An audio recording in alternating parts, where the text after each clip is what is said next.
नमस्कार दोस्तों, उत्तराखंड मुक्त विश्वविद्यालय की सामुदायिक रेडियो हेलो हल्द्वानी में आपका बहुत स्वागत है। 91.2 मेगाहर्ट्ज की रेडियो तरंगों पर आप इसे सुन पाते हैं।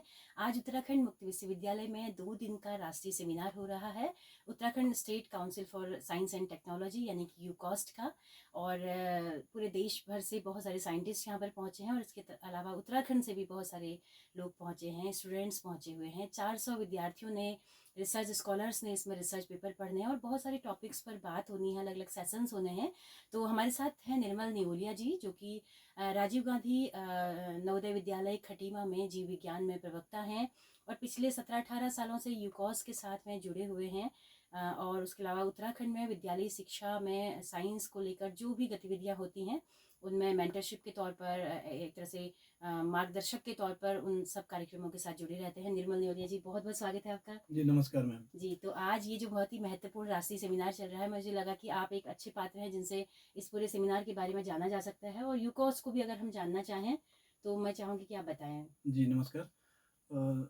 जैसे हम यदि हम साइंस एंड टेक्नोलॉजी की बात करें तो हमारे देश में एक मंत्रालय अलग से है विज्ञान और प्रौद्योगिकी के लिए। तो उसी तरह से हर राज्य ने अपना सेटअप तैयार किया है। तो हमारा यदि हम राज्य की बात करें तो ये काउंसिल हमारी राज्य स्तरीय काउंसिल है और जो विज्ञान और तकनीकी के शोध और विकास को प्रमोट करता है। इसका मेन उद्देश्य ये है कि हमारे राज्य में जितने भी शोध संस्थान हैं, विश्वविद्यालय हैं, कॉलेजेस हैं या रिसर्च में जो भी काम हो रहा है उनको फंडिंग देना, उनको फंड देना मीन्स उनको प्रोजेक्ट देना।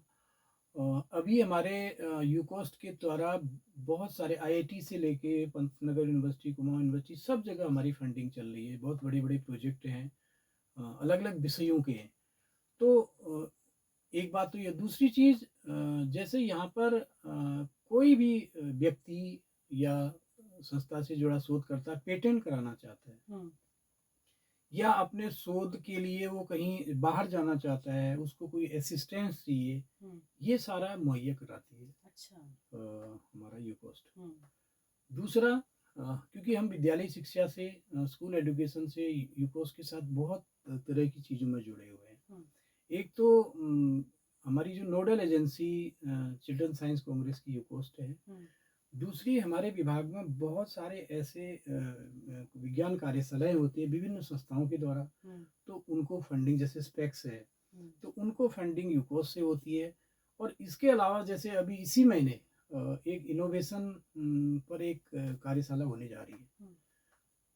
उसमें स्कूल का बच्चा, ये मैंने आम आदमी भी अपना इनोवेशन दिखा सकता है, अप्लाई कर सकता है। अच्छा। तो यदि उसमें उनको ये लगेगा कि इसमें कुछ चेंज होना है या ये अच्छा आइडिया इसको आगे जाए, तो वहाँ पर पूरे एक्सपर्ट्स हैं, वो टेक्निकल हेल्प देंगे, एकेडमिक हेल्प देंगे, फाइनेंशियल हेल्प देंगे, सब तरह की हेल्प देने के लिए तैयार है। लेकिन कोई बच्चा, कोई शोधकर्ता वो चीज़ लेके तो आए। तो आज यहाँ पर ये हमारे उत्तराखंड के लिए और विशेष रूप से हमारे कुमाऊं क्षेत्र के लिए बहुत खुशी की ये बात है कि पिछले 17 सालों से ये कार्यक्रम देहरादून में होता है और पहली बार ये देहरादून से बाहर निकला है। और प्रोफेसर दुष्गेश पंत जी को इसके लिए बहुत बहुत बधाई कि आप इसको हल्द्वानी लाए।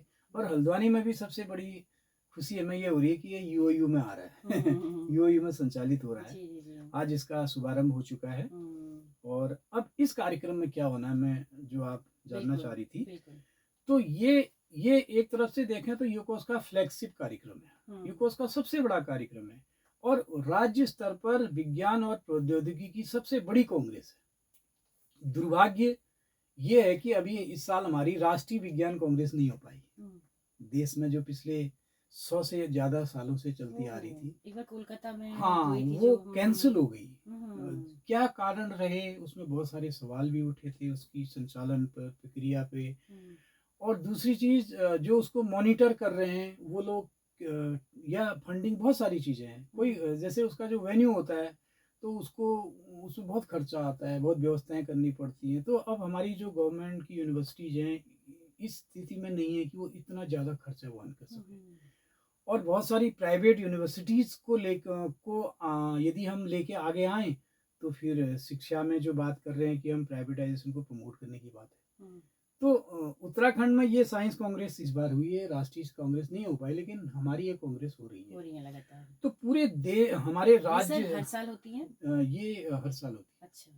और इसका टाइम भी फरवरी है। ओके। ठीक, मतलब ये इस बार थोड़ा जल्दी हुई है, लेकिन ये 28 फरवरी के आसपास होती थी। जी।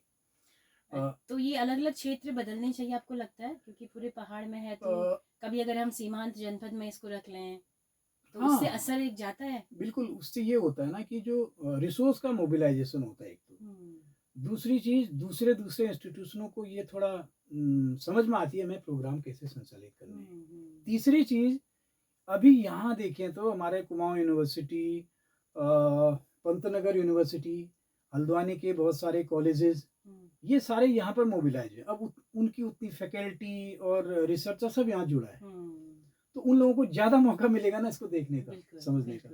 अब देहरादून के इंस्टीट्यूशंस को ज़्यादा मतलब उनके घर में था, पास में था, तो ये चीज़ है। लेकिन जब हम कार्यक्रम को दूसरी जगह ले जाते हैं तो बहुत दिक्कतें भी होती हैं। हमारा सारा सिस्टम वहाँ ले जाना होता है, हमको वहाँ की बहुत अच्छी समझ नहीं होती है, और फिर दूसरा वेन्यू होता है, हम कैसे क्या करेंगे, ये दिक्कत है, बहुत बड़ा चैलेंज है। लेकिन ये तो सर जो सेशन रखे गए हैं उनके बारे में थोड़ा सा बताइए। ये पूरा प्लान्ड है। पिछले 18 सालों से कुछ चीज़ें नई भी जुड़ी हैं। इसमें 2-3 चीज़ें होती हैं। एक तो इसका इनॉग्रल सेशन, जिसमें कोई गेस्ट हैं, जैसे अभी कोश्यारी जी यहाँ पर चीफ गेस्ट थे, और हमारे अनिल जोशी जी यहाँ पर पहुँचे हैं, वाइस चांसलर कुमाऊं यूनिवर्सिटी हैं, तो और भी बहुत सारा पैनल है। तो एक तो अभी 12 बजे के बाद टेक्निकल सेशन शुरू होंगे। तो हमारे राज्य में जितनी यूनिवर्सिटीज या इंस्टीट्यूशन में जो भी सब्जेक्ट पे काम हो रहा है, जैसे हम एग्रीकल्चरल साइंसेस से लेके veterinary science, plant science, animal science, zoology, botany, chemistry, microbiology, physics, mathematics, सारे सब्जेक्ट हैं। और एक एडिशनल एरिया है इनोवेशन।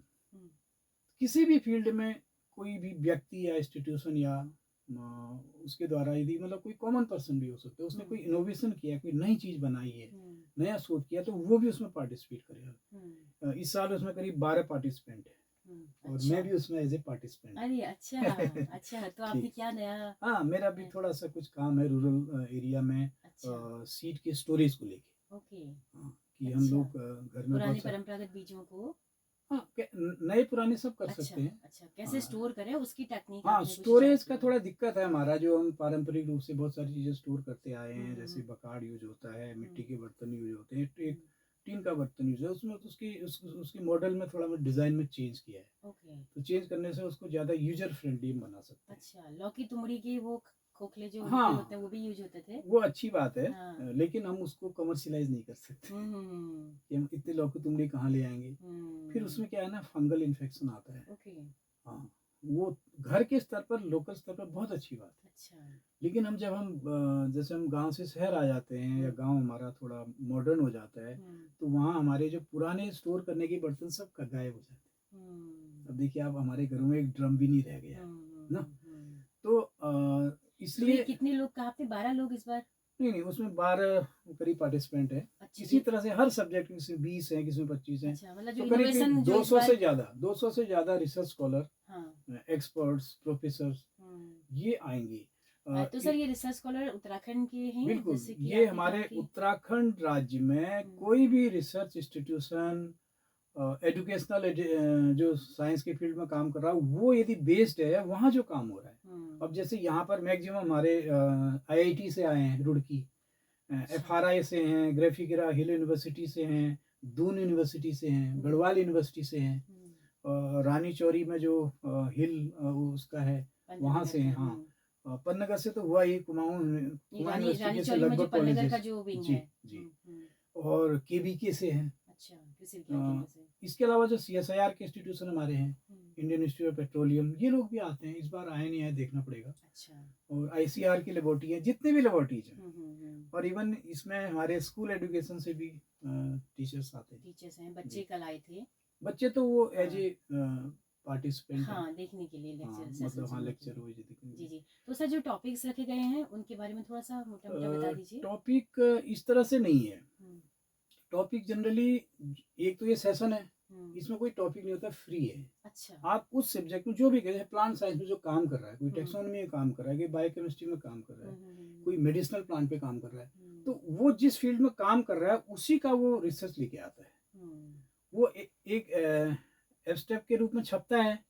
ओके। और दूसरी चीज, फिर उस पे आगे भी काम होता है, अभी उनको ये प्राइज वाइज भी देते हैं। दूसरा कुछ प्लेनरी सेशंस है। प्लेनरी सेशन मीन्स वो एक के बाद एक चलेंगे, अलग अलग पैरेलल। तो बहुत सारे थीम्स हैं, जैसे मैं आपको यहाँ पर नोट करूँ। वो जो प्लेनरी सेशन, जैसे आपका हाँ, एक चीज और भी इन्होंने इस बार ऐड की है, वैदिक एंड ये आपका ट्रेडिशनल नॉलेज सिस्टम, उसको भी इन्होंने ऐड किया हुआ है। डिजास्टर पे है कुछ राउंड टेबल डिस्कशन, बहुत सारी योगा एंड गाइडेड मेडिटेशन पे है।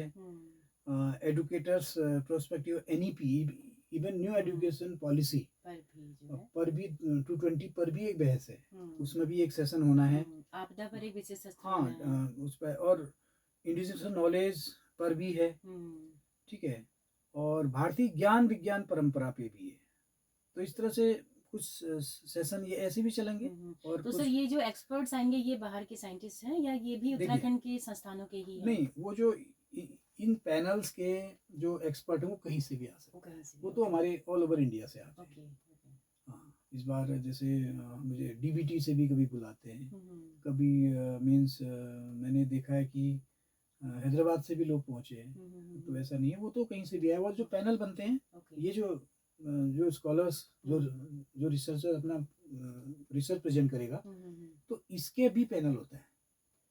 उस पैनल में भी लोग होते हैं। वो हमारे यहीं से भी हो सकते हैं, बाहर से भी हो सकते हैं। लेकिन जो पार्टिसिपेंट है वो उत्तराखंड बेस्ड होना जरूरी है। हाँ, उत्तराखंड के राज्य में किसी भी संस्थान में जो काम कर रहा है वही पार्टिसिपेट करता होगा। तो बहुत सारी जानकारी आपने इस सेमिनार के बारे में दे दी है, और अभी सेमिनार चल ही रहा है, 2 दिन का ये सेमिनार होना है। तो आप सब लोग दोनों दिन पूरा मौजूद रहेंगे, क्योंकि आप लोग तो पूरा जुड़े हुए हैं साइंस के साथ में।